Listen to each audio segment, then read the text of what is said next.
A Vort from the Rebbe on this week's Parshas Chukas Balak. But we're going to talk about the first pasuk or the beginning of Parshas Chukas. Beginning of Parshas Chukas, it says Hashem spoke to Moshe and he told him, Zeis Chukas HaTorah, this is the chukah of the Torah, this is the law of the Torah. And he went on to tell him the mitzvah of Porah Aduma, of the red cow, the red heifer as they call it in English. And he gave him all the details, how to do it, and what it accomplishes, etc., etc. And the obvious question is, why does it say, Zeis Chukas HaTorah? This is the chukah, this is the law of the Torah. It should have said, Zeis Chukas HaPorah, this is the law of the Porah Aduma. Just like by the Korban Pesach, the Torah says, Zeis Chukas HaPesach. When Hashem tells us the laws of the Korban Pesach, he starts off by saying, Zeis Chukas HaPesach. This is the chukah, the laws of the Pesach, of the Korban Pesach. So here it should have said also, Zeis Chukas HaPorah. This is the laws of the Porah. Why does it say, Zeis Chukas HaTorah? This is the chukah of the Torah. And the Rebbe says that this teaches us that whatever the Porah Aduma is, it represents the whole Torah. Zeis Chukas HaTorah, this, the Porah Aduma, is the whole Torah, is the chukah of the Torah. What does that mean? And this is what the Rebbe explains. We know in the mitzvahs of the Torah, we have three categories. Mishpatim, Eidus, and Chukim. Mishpatim are those mitzvahs that have a reason. And if the Torah would not have given us those mitzvahs, we would have kept it anyway. Like don't steal, don't kill, etc., etc. Then you have mitzvahs that also have a reason. But if the Torah wouldn't tell us, we wouldn't have kept it. For instance, Shabbos. There is a reason for the mitzvah of Shabbos. Hashem created the world 6 days, rested on the seventh. So he gave us a mitzvah to rest on the seventh day, that we should keep in mind that the creator of the world is Hashem. And he created the world in 6 days. But if the Torah wouldn't tell us the mitzvah of Shabbos, we wouldn't keep Shabbos. Same thing, Tefillin, for instance. There is a reason, we understand the reason for Tefillin. Tefillin is a Jewish uniform. Tefillin is supposed to remind us, Shibud HaMeach Va'alev, that the brain with the Tefillin Shal Yerosh shows that we have to give over our intellect to Hashem. Tefillin Shiad on the hand, which is next to the heart, that we have to give up our emotions to Hashem, and it, on the hand, which represents the actions. So that's a reason for the mitzvah of Tefillin. But if the Torah wouldn't tell us to keep the mitzvah of Tefillin, we wouldn't do it. But then there are chuki mitzvahs that if the Torah wouldn't tell us, we wouldn't do it. And even after the Torah tells us, we don't know that we don't understand it.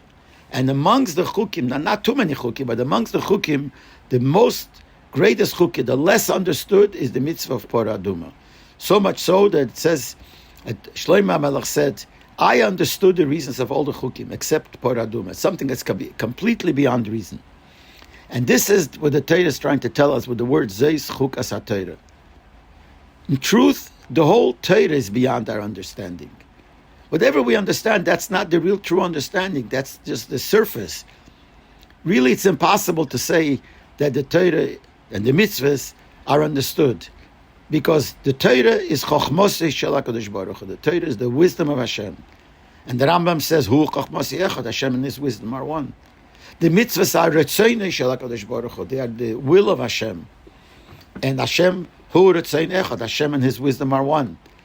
If the Torah is one with Hashem, the mitzvahs are one with Hashem, and Hashem is infinite, how is it possible for our little finite mind, as great as it is, it's finite, to understand the infinite wisdom of Hashem? So really we don't understand this. Hashem just did us a favor that He gave us understanding certain things to make it easier for us to do it. But this is not, we have to remember, this is not the essence. We do it because Hashem said so, and there's much more in it.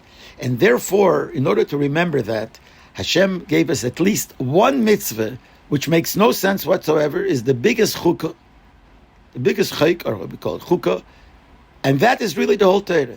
So He gave us the mitzvah of Porah Aduma, and He says, this that the Porah Aduma is, which is obvious that it's beyond our understanding, we have no connection to the understanding of it, that is the whole Torah. Zeis Chukas HaTorah. This is the whole Torah. Because the whole Torah is really beyond our understanding and truth. And that's why the Torah doesn't say Zeis Chukas HaPorah. It's not only the chukah of the Porah Aduma. It's the chukah of the whole Torah. Because the Eibishter gave it to us to show that this is the chukah of the whole Torah. And the emes is that if the Torah would be understood completely, everything, one might think, if it makes sense to me, that means my brain is capable of understanding it. Obviously, the Torah, the mitzvahs were made by somebody that is at my level, maybe smarter than me, so he figured it out. But obviously it's at my level. It's not something so special. The fact that there are things we don't understand, that shows that the Torah is given from the Supreme Being, which is beyond understanding, which is the Eibishter. So that's why the Eibishter gave us at least one. A few chukim we have, but at least the main one, which is the Parah Aduma, is to show that the whole Torah is beyond understanding. Which, by the way, reminds me, I once had a guest for Shabbos. He came on Friday, he sat to learn the whole day, he learned Gemara. Shabbos, he learned the whole day. Shabbos morning, I told him, I give a shir in Chassidus in the morning. So I said, could you want to come with me to the shir? So he says, no, I don't learn Chassidus. I said to him, what do you have against learning Chassidus? Chas v'sholem. He said, I have nothing against. But I just don't understand it. And therefore, what's the purpose of learning if I don't understand it? So I said, it's worthwhile for you to come, at least one time, to learn something that you don't understand. You'll realize that the whole Torah is, whatever we understand is so little of what the Torah really is. So at least one thing you don't understand. So come.